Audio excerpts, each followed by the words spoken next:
दोस्तों, लोकसभा चुनाव 2024 को लेकर राजनीतिक रणनीतिकार प्रशांत किशोर ने सरकार के खिलाफ हो रहे विरोध को मजबूत बताया। एक इंटरव्यू के दौरान प्रशांत किशोर ने कहा कि ऐसा नहीं है कि मोदी ब्रांड को हराया नहीं जा सकता। ऐसा नहीं है कि कोई उनको चुनौती नहीं दे सकता।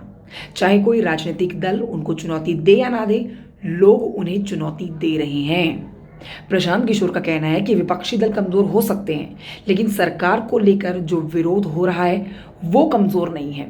बड़ी बातें, बड़े खुलासे प्रशांत किशोर की तरफ से किए गए हैं। तो लोकसभा चुनाव के दौरान कौन दे रहा है ब्रांड मोदी को सबसे बड़ी चुनौती, ये बहुत बड़ा सवाल है जिसका जवाब प्रशांत किशोर ने दिया है। मेरे इस वीडियो को देखिए अंत तक, सारी जानकारी से जुड़ी मैं आपको देने वाली हूँ। नमस्कार, आपके साथ मैं हूँ कंचन डोगरा नेगी। वीडियो अच्छा लगता है, जानकारी काम की लगती है तो आप लाइक कर सकते हैं, आप चैनल को सब्सक्राइब भी कर सकते हैं। ध्यान से देखिए दोस्तों, प्रशांत किशोर ने बड़ी बातें कही हैं।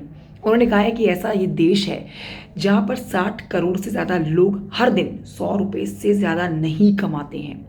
उस देश में सरकार के खिलाफ विपक्ष कभी कमज़ोर हो ही नहीं सकता। ऐसा सोचना गलत है।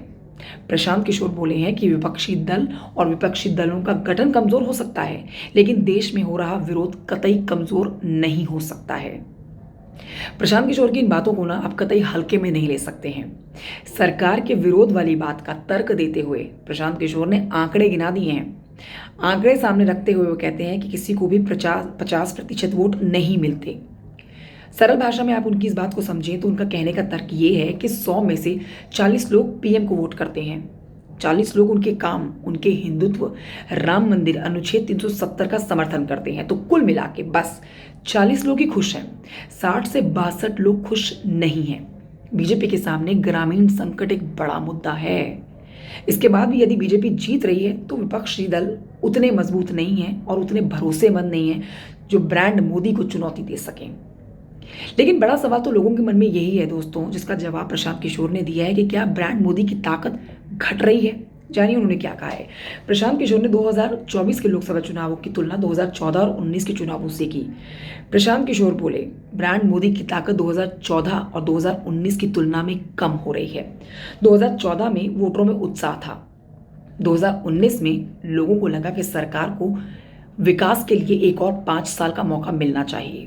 एक बड़ा वर्ग मानता था कि मोदी की सरकार के आने से देश बदल जाएगा। 2024 में लोगों को लगेगा कि भी विकल्प तो कोई है ही नहीं, वोट देना ही पड़ेगा बीजेपी को।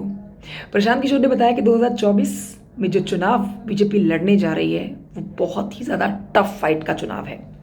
2014 और 2019 के बीच में भाजपा प्रदर्शन 3% कम रहा था। खास बात यह भी है कि राम मंदिर को लेकर उनको ज़्यादा वोट नहीं मिल रहे हैं इस बार। तो राजनीतिक रणनीतिकार प्रशांत किशोर ने सरकार के खिलाफ हो रहे विरोध को मजबूत बताया।